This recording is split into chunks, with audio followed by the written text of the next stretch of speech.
사랑하고 축복합니다. 주님의 이름으로 사랑하고 축복합니다. 주님의 이름으로 사랑하고 축복합니다. 아멘. 할렐루야. 아멘. 저는 이 한 주간 동안 기도하면서 12월 첫째 주 우리가 지금 강림절을 지내고 있는데 어떤 말씀이 같이 나눌까 고민하는데 하나님께서 저에게 사도행전을 보여주셨습니다. 사도행전은 사도들의 행적을 기록한 책이기도 하고 그들의 중심을 붙잡고 있었던 성령의 역사가 그들로 하여금 불을 되었습니다. 두렵고 초조한 인생 가운데 찾아오신 주님은 그들에게 성령의 역사로 부어주셨습니다. 성령을 입었더니 그들에게 놀라운 새로운 변화가 일어나게 되었다는 것이죠. 성령 받으니까 삶이 바뀌더라 이 말입니다. 우리도 새로운 인생으로 멋진 인생을 열어가기 위해서는 성령의 사람이 되어야 할 줄로 믿습니다. 하나님께서 저에게 성령의 강력한 역사로 우리 서울교회에 관한 꿈을 갖게 하시는 비록 지금은 연약하지만 연약한 곳으로 머무르게 하지 아니하시고 보다 창대하게 열어가시는 하나님의 놀라운 역사를 제가 가슴에 품게 되었습니다. 그래서 사도행전의 말씀을 함께 나눠야 되겠구나. 그래서 저는 오늘부터 언제가 될지 모르겠습니다. 주님 오실 때까지 이 사도행전을 강의할지 모르겠습니다. 언제가 될지 모르겠지만 주일마다 사도행전의 말씀을 저와 여러분이 함께 나누기 원합니다. 오늘은 1장 1절부터 5절의 말씀을 통해서 약속하신 것을 기다리라. 한번 따라해 볼까요? 약속하신 것을 기다리라. 약속하신 것을 기다리라. 주님께서 약속하신 것이 있는데 그것을 받기 위해서 기다리라는 겁니다. 어떠한 일을 했느냐라고 하는 것이 중요한 것이 아니라 무엇을 가지고 했느냐 이게 중요한 거예요. 어떤 마음 자세를 가지고 했느냐 무엇에 힘입어서 했느냐 이것이 우리의 삶의 중요한 거예요. 그냥 하는 것과 준비되어지고 하나님께서 은혜를 입혀주신 것을 통해서 일하는 것과는 너무나 차원이 다른 거예요. 우리가 예수님의 사람이라고 하면 제자라고 하면 정말 내가 삶 속에서 예수님의 사람인 것을 증거할 수 있어야 됩니다. 지난 월드컵 때에 우리나라 국가대표팀이 썩 좋은 성적을 거두지 못했어요. 인터뷰를 하는데 감독에게 마이크를 건네주면서 어떻게 생각하십니까? 그랬더니 그 감독이 이런 얘기를 했어요. 우리 선수들 월드컵에서 좋은 경험을 했습니다. 그랬어요. 그 인터뷰를 본 어느 해설자가 이런 얘기를 했습니다. 아주 찌르는 말을 했죠. 월드컵에 참여하는 선수들은 그 월드컵을 경험하기 위해서 참여하는 자가 아니다. 실력으로 증명해 보여야 된다. 이런 얘기를 했어요. 여러분, 제가 그 이야기를 들으면서 뜨끔했어요. 그래. 월드컵에 참여하는 것은 옛날에는요, 참가하는 데 의의를 둔다. 이건 아주 은혜로운 말이죠. 그런데 참가에 의의를 두고서 경기에 참여하는 사람이 없습니다. 목표가 뭐예요? 16강이라든지 8강이라든지 우승이라든지 이런 목표를 가지고 뭔가 해내는 겁니다. 그러니까 그냥 우리 월드컵 경험했어요. 이것에 만족하고 안주해서는 안 된다는 거예요. 내 실력을 드러내 보여야죠. 증명해 보여야죠. 그런 자리가 월드컵이라고 하는 자리예요. 우리 국민들이 그냥 모두가 다 응원하고 그들은 나라의 보조를 받으면서 열심히 땀 흘려서 운동한 사람들 아닙니까? 국가대표는 나라의 피를 수혈받아서 그렇게 연습하고 경기에 참여하는 자들이라고 합니다. 그러면 자기들의 실력을 내보여서 증명해 보여야죠. 그냥 참가했다, 경험했다, 이것으로 만족해서는 안 된다는 거예요. 제가 그걸 보면서 영적으로 제가 생각을 해봤어요. 우리 그리스도인이라고 하면 나 교회 다닌다. 교회 다니는 경험으로 우리가 만족하겠습니다. 그것으로 만족을 삼아야 될까요? 내가 예수님의 사람이고 내 인생에 예수님이 찾아오셔서 내 삶을 변화시켰고 내가 성령의 사람으로 변화되어진 그 사실을 증명해 보여야죠. 그게 예수님의 사람이란 말입니다. 그게 그리스도인이라는 거예요. 그러면 내가 그런 그리스도인을 살고 있나요? 그냥 교회 다니는 것으로 만족했지 정말 진실되게 주님 앞에 선자로 세상을 변화시킬 수 있는 그런 하나님의 사람으로, 성령의 사람으로 그렇게 하나님께 나아갔냐 말입니다. 오늘 우리가 그러한 문제의식을 가지고 이 말씀을 대하기 원합니다. 나의 말 하나하나, 행동 하나하나가 하나님의 사람인 것처럼, 예수님의 사람인 것처럼, 예수님의 진정한 제자인 것처럼 그렇게 세상에 증명해 보여야죠. 그렇게 증거할 수 있어야죠. 그게 우리에게 주어진 과제입니다. 저는 저 자신에게만 하나님께서 불 주시는 것이 아니라 우리 모든 믿음의 성도들이 하나님이 주시는 불, 하나님이 주시는 성령을 경험하게 되길 간절히 바랍니다. 여러분이 말씀을 읽는 중에, 기도하는 중에, 또 찬양하는 중에 성령의 불이 여러분들 가슴에 떨어져서 내가 하나님의 사람으로 내가 어떻게 살아야 되겠는가, 그거를 늘 생각하면서 그렇게 하루하루를 지낼 수 있는 능동적이고 적극적인 하나님의 사람들이 되기를 간절히 바랍니다. 그것이 오늘 이 시대를 살아간 우리들에게 하나님의 꿈을 갖고 있는 그 꿈의 계획인 것입니다. 그 꿈을 이루어드릴 수 있는 저와 여러분이 되기를 간절히 바랍니다. 사도행전은 어떤 책이냐? 사도행전은 사도들이 주님의 일하심과 주님께서 어떻게 행하셨는가라고 하는 것에 대해서 증거한 그런 모든 일련의 과정들을 쓴 책입니다. 그래서 이 사도행전은 누가 썼느냐? 누가 썼을까요? 누가 썼어요? 아주 쉽죠? 사도행전을 누가 썼느냐? 누가 썼느냐? 이렇게 쉬운 제가 질문을 대답하신 여러분 보면 역시 하나를 알려주면 두 개를 알려주는 것이 같아요. 누가복음을 누가가 썼죠? 사도행전도 역시 누가가 썼습니다. 오늘 1절에 보면은 데오빌로요라고 하는 말부터 시작되었지. 사실 어느 한 개인에게 쓰는 것 같은 그런 편지 같죠. 그러나 이 사도행전은 이 예수님께서 행하시고 예수님을 따랐던 모든 제자들과 그들의 모든 삶을 추적했던 이 누가가 예수님의 그 일하심을 통해서 경험하게 된 이 사도들이 행하였던 그런 놀라운 일들을 추적하면서 기록을 한 책입니다. 그것을 지금 데오빌로에게 지금 증거하고 있는 책입니다. 다시 말하면 이 사도행전의 가장 중요한 핵심은 증거라고 하는 말입니다. 증거, 증언, 증인 이라는 것이 그래서 사도행전에는 30번이나 기록되어 있습니다. 증거하는 것이 중요하다는 거죠.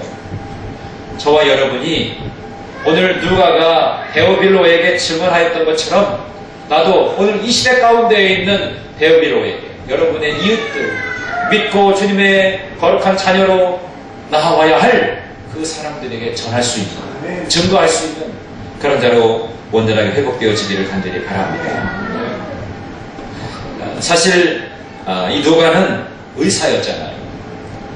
전도 여행을 할 때, 2차 전도 여행 때 바울을 만나가지고 그를 늘 수행하는 자였습니다. 근데 바울은 우리가 잘 아는 것처럼 육신에 연약함이 있었어요. 근데 하나님 참 그에게 좋은 동역자를 붙여주셨죠. 주치의를 붙여주었으니까 힘들고 어려울 때마다 의사였던 누가가 그 바울을 돌봐줬을 거예요. 그러니까 여기서 저는 참 은혜를 받는 것은 뭐냐면 하나님께서는요 아무리 탁월한 능력을 가지고 있는 사람이라 하더라도 다 주시지 않으셨어요. 아무리 능력 있는 사람에게도요 연약한 부분이 있었단 말이에요. 사도 바울 하면 100% 완전히 하나님께 온전하게 올인했던 능력의 사도 아닙니까? 능력의 사도잖아요. 그런데 그에게도 연약함이 있었다는 거예요. 그런데 하나님은 그를 돕는 동역자를 붙여주셨다는 거예요. 그것이 참 위로가 되잖아요. 오늘 우리도 내 자신의 신앙을 돌아볼 때에 내 신앙이 부족하고 뭔가 조금 2% 모자란 부분이 있는데 그 모자란 부분을 위해서 함께 중보할 수 있는 우리의 동역자가 있다는 것이 얼마나 감사하죠. 여러분 신앙생활하면서 좋은 기도의 동역자를 많이 만나시기 바랍니다. 아멘. 아멘. 나 혼자 힘으로 감당할 수 없을 때 내가 혼자 홀로 깊은 밤을 새우면서 정말 눈물을 흘리면서 기도할 그런 제목이 있을 때 누군가 나를 위해서 함께 눈물을 흘려주고 기대해 줄 수 있는 사람이 있다면 얼마나 감사한 일이겠어요.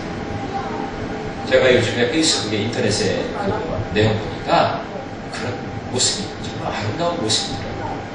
어떤 모습이었냐면 이제 큰 왕복 한 양쪽의 길이 한 8차선 되는 것 같아요. 근데 거기 이제 횡단보도가 있는데 신호가 바뀌어서 이제 횡단보도를 걸어가는데 다른 분들은 다 빨리빨리 이제 8차선이면 상당히 길잖아요. 근데 어느 노인이 연세가 많이 드신 분이 자기 몸을 지탱해 줄 수 있는 조그만 어떤 도구를 붙잡고서 이렇게 걸어가는데 시간이 얼마 남지 않았어요. 빨리 건너가야 되는데 지금 이제 얼마 있으면 이제 바뀔 그런 상황이에요. 근데 이 할아버지가 봉투에 뭘 가지고 있었냐면 사과를 이렇게 한 주머니 이렇게 해가지고 가져가다가 잘못 걸려가지고 사과가 다 떨어지게 됐어요. 아니 지금 빨리 건너가도 지금 급한 상황인데 이 사과가 지금 다 떨어졌어요. 야, 황당해. 할아버지가 이렇게 보니까 8초밖에 안 남았어요. 반도 안 하는데 여러분 어떻게 되겠습니까?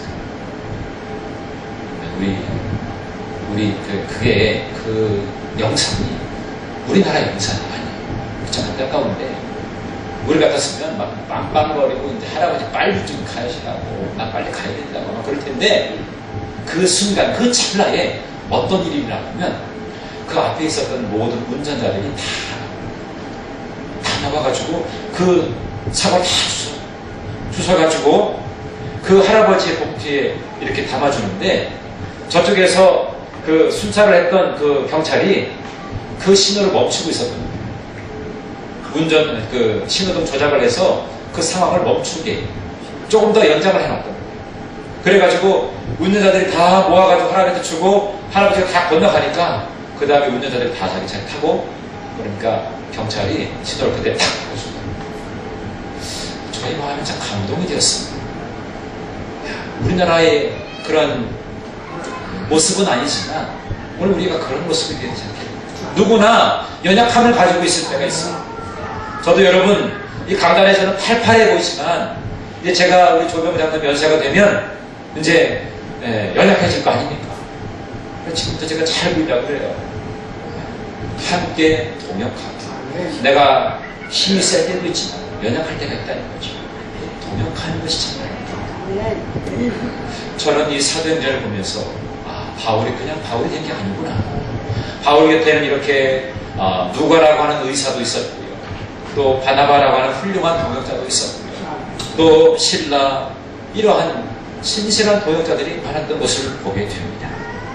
이렇듯이 사도행전의 역사는 이러한 누가를 통해서 펼쳐지게 되는 모든 정황이 함께 동역하고 함께 증거하면서 하나님 나라를 아름답게 세워가는 하나님의 교회를 세워가는 하나님의 교회가 더욱더 부흥하게 되어지는 그런 역사를 보게 되는 것입니다. 사도행전은 크게 두 가지로 두 부분을 나뉩니다. 1장부터 12장까지 그리고 13장부터 28장까지 전반부는 베드로를 중심으로 해서 교회 성장에 관한 이야기가 나오고요. 후반부에는 사도 바울을 통해서 교회가 급진적으로 성장하고 발전하게 되는 그런 모습을 다루고 있습니다. 그리고 전반부에는 유대인들이 복음의 대상이었다면 후반부에는 이방인들이 그러니까 유대인에게만 국한되어 있는 복음이 아니라 이제는 그 복음이 이방인에게 전파되어지는 그러한 장면이 기록되어져 있습니다. 그리고 메시지의 핵심이 전반부에는 회개해라 그런 복음이었지만 후반부에 갈 때는 믿어라 믿음에 관한 이야기로 그렇게 나아가게 되는 것을 보게 됩니다. 특별히 오늘 3절 말씀에 아까 우리가 읽었지만 그가 고난받으신 후에 또한 그들에게 확실한 증거 많은 증거로 친히 살아계심을 나타내사 40일 동안 그들에게 보이시며 하나님 나라의 일을 말씀하십니다. 이게 가장 중요한 주제가 되는 말씀입니다. 그러니까 사도행전의 주제는 증거 확실한 많은 증거를 이제 드러내는 것 이것이 사도행전의 주제라고 말할 수가 있는 것입니다. 그런데 중요한 것은요, 이 사도행전이 28장으로 끝나는데 28장에 딱 결론이 없어요. 28장에 가게 되면 이제 사도 바울이 로마에 투옥되어가지고 재판을 받기 위해서 누가가 2년 동안 기다리다가 이제 하나님 나라를 담대히 전파했다는 내용으로 사도행전이 끝나게 되는데 그 후에 사도 바울이 어떻게 되었는지 전반부에는 베드로가 이루게 된 교회의 부흥 후반부에는 사도 바울이 이방 땅에서 복음을 전한 내용들 이런 것들이 나타나는데 마지막에 딱 결론이 없어요. 사도 바울이 어떻게 되었는지 투옥되었다가 어떻게 나와서 어떠한 역사를 했는지 그것에 관해서 기록이 없단 말입니다. 이것은 우리에게 무엇을 연상하게 하냐면 오늘 이 시대 가운데에서도 그 사도행전의 역사는 계속해서 이어져야 된다는 거예요. 그래서 여러분 사도행전 29장을 우리가 쓰자 그런 얘기를 많이 듣잖아요. 그것은 뭐냐면 사도 바울이 우리에게 남겨준 그러한 일이 있다는 거예요. 우리가 그 일을 감당해야 되겠다. 사도행전적인 그런 교회를 이루기 위해서 우리가 힘써야 되겠다라고 하는 것입니다. 복음 전파를 위해서 우리가 하나님께로부터 부여받은 이 사명을 감당하기 위해서 주님 오실 날까지 최선을 다해서 우리가 힘써서 증거해야 되겠다는 겁니다. 마태복음 24장 14절에는 이런 말씀이 있어요. 이 천국 복음이 온 민족에게 증언되기 위하여 온 세상에 전파되리니 그제야 끝이 오리라.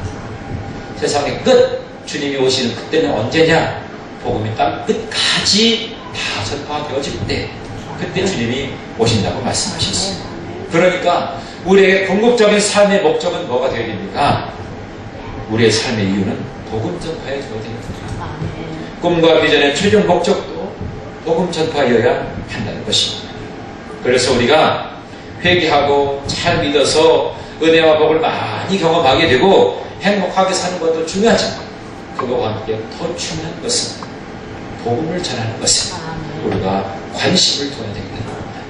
하나님 우리에게 직임을 맡기실 때는 우리가 복음을 전하는 대로 귀하게 쓰임받기를 원하셔서 우리에게 맡겨주신 거예요.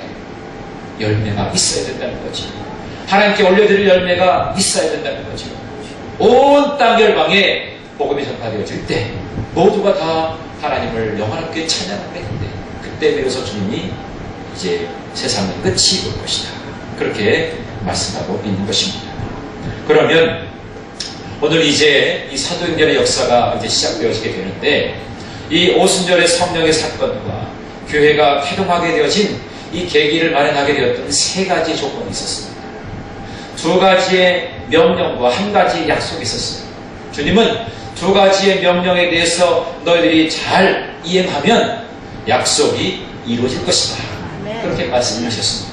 오늘 그 세 가지를 함께 보면서 말씀을 나누기 원합니다.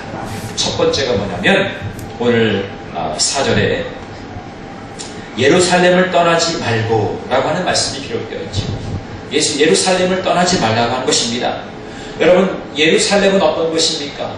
갈릴리 출신의 제자들이 이 예루살렘에게 있어서는 썩 좋은 경험이 아니에요. 자기네들의 스승이었던 예수님을 십자가에서 잃은 곳이 바로 예루살렘이었다는 것입니다. 그러니까 아픔이 있는 곳이죠. 사람들이 생각할 때 내가 좀 아픈 기억이 있고 슬픈 일을 경험하게 되면 그것을 떠나기 원합니다. 좀 더 좋은 새로운 환경에 새로운 변화를 추구하기를 원하죠. 그것은 큰 상처를 입은 곳이었습니다.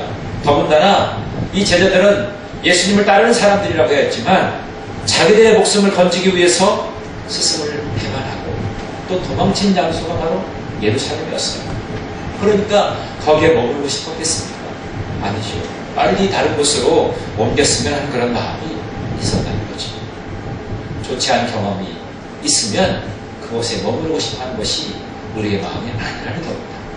군대 갔다 온 분들은 항상 그러잖아요.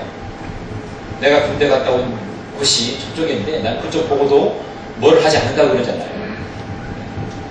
군대가 좋은 경험이 있지만 대부분 힘들고 어려우니까 대부분 그럽니다. 남자라면 군대를 꼭 갔다 와야 돼. 그렇게 얘기하잖아요.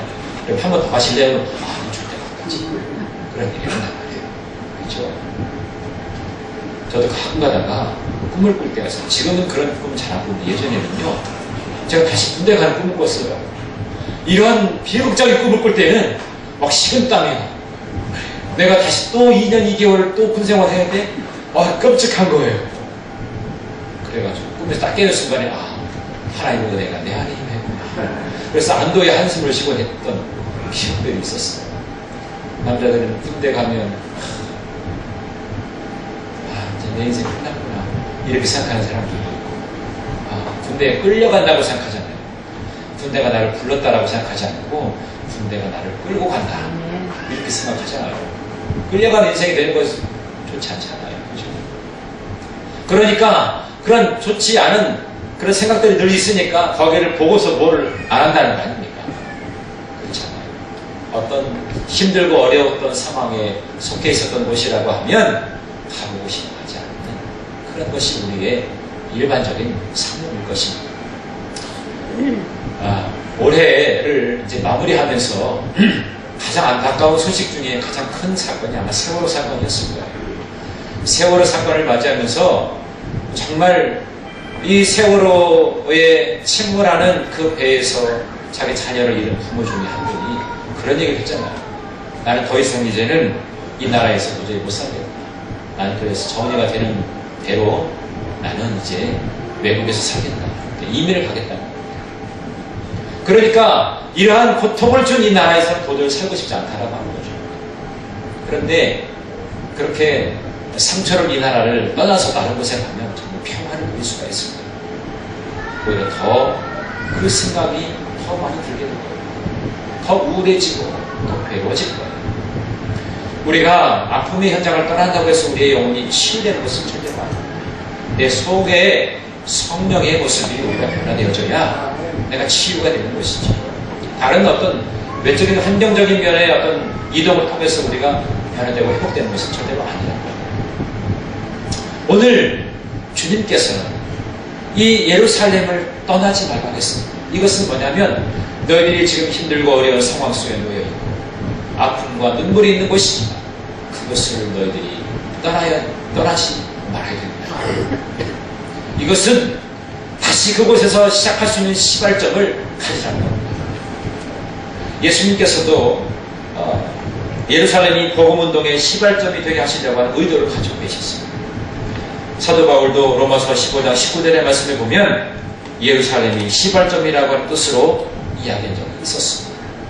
그러니까 복음이 이제 첫 출발이 되어져서 다시금 강력한 역사가 일어나기를 원하는 것은 바로 이 예루살렘을 통해서 가능하게 원한다. 그런 주님의 마음이 담겨져 있는 것입니다. 그래서 예루살렘에서 약속하신 성령을 받은 뒤에 비록 세상 밖으로 사역을 감당해야 된다고 주님도 그렇게 말씀하셨습니다. 그래서 거기에서 그들이 머무름으로 인해서 성령의 세례를 받기를 원했던 것이 주님의 간절한 소원이었다는 겁니다.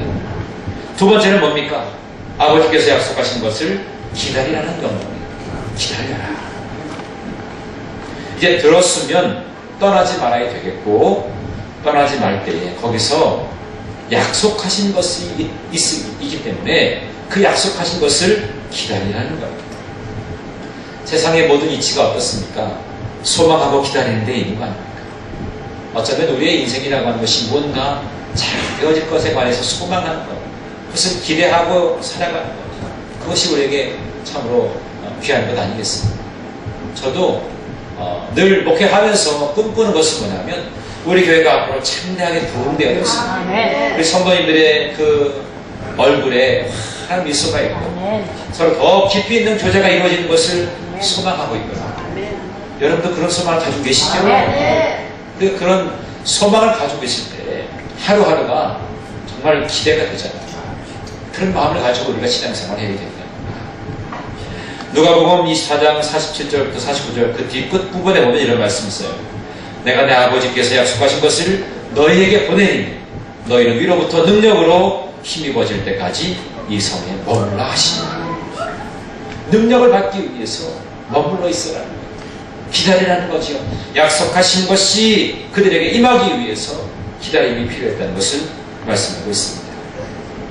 근데 오늘 이 시대를 살아가는 우리들은 너무나 이 기다림에 익숙하지 않습니다. 늘 초조하고 인내심이 부족한 거예요.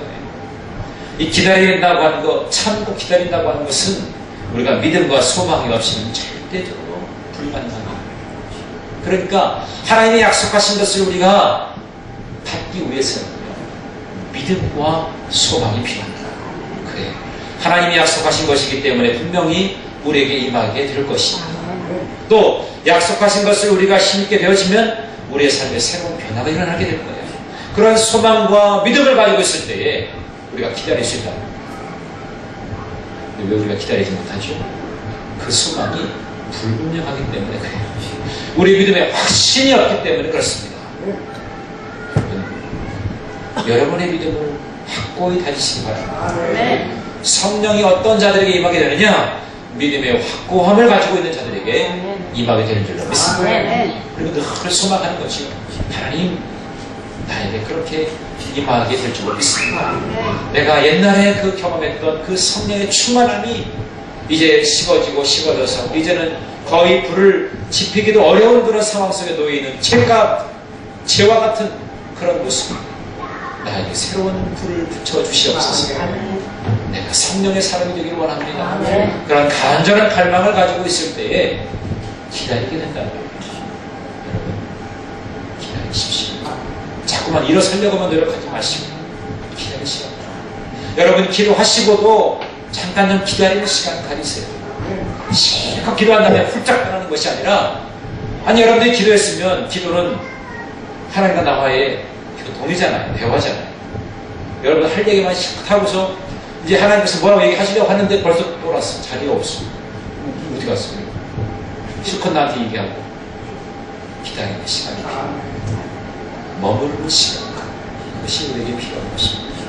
그럴 때에 약속하신 놀라운 역사가 우리에게 임하게 될 줄 믿습니다. 마지막 세 번째는 뭡니까? 몇 날이 지나지 않아 성령으로 세례를 받으리라. 이 약속입니다. 예루살렘을 떠나지 말고 약속한 것을 받기 위해서 기다릴 때에 몇 날이 못 되어서 성령으로 세례를 받게 된다. 여러분, 요한은 물로 세례를 준다고 했어요. 그런데 예수님의 세례는 불과 성령 세례입니다. 그래서 예수님을 영접하고 회개하고 구원을 받은 그런 사람에게 물론 성령의 놀라운 임자가 있지만 오순절 성령의 세례는 이 물 세례에서 경험하게 되는 그런 체험과는 또 다른 차원의 체험인 것입니다. 이젠 거기에 놀라운 성령의 권능을 체험하게 됩니다. 권능이라고 하는 것, 이것은 헬라어로 두나미스라고 하는 말이에요. 두나미스는 무슨 말의 어원이냐면 다이나마이트의 어원이에요. 그 권능이라고 하는 것은 마치 다이나마이트와 같은 강력한 힘을 가지고 있다는 것이죠. 그래서 그 폭발력으로 강력한 힘을 가지고 있는 것처럼 성령의 세례를 우리가 받게 되어지면 강력한 힘을 가지고 있어요. 그래서 세상이 불불 떨게 된단 말입니다. 다시 말하면 세상이 감당하지 못할 사람이 되어지게 되는 것이죠. 여러분, 저와 여러분이 소망해야 될 것은 성령 세례를 소망해요. 성령의 충만함을 힘입어서 힘껏 하나님의 사람인 것을 당당하게 드러낼 수 있는 담대함과 용맹함이 우리에게 있어야 된다는 것이죠. 이 성령 세례를 위해서 여러분들이 기도하는 자리를 떠나지 마시고 머무르시고 이곳에서 기도하면서 기다리시는 거예요. 성령의 놀라운 기름 부으심이 오늘 저와 여러분에게 임하게 될 줄 믿습니다. 아멘. 우리는 사도행전을 통해서 이제 앞으로 그러한 역사를 우리가 보게 될 겁니다. 성령께서 어떻게 역사하셨고 일하셨는지, 또 그것이 나에게 내 삶 속에 어떻게 다가오고 내가 그것을 어떻게 내 삶 속에서 적용해 나갈지, 이것을 우리가 보게 될 것입니다. 그런 놀라운 성령의 역사들이 저와 여러분 가운데, 그리고 우리 교회 가운데, 여러분의 가정과 일터와 범사 가운데 충만하게 임하게 되시기를 주님 여러분 간절히 축원합니다. 아멘. 우리가 말씀 생각하면서 함께 찬양하겠는데요. 빈들의 마른 풀같이 1절 말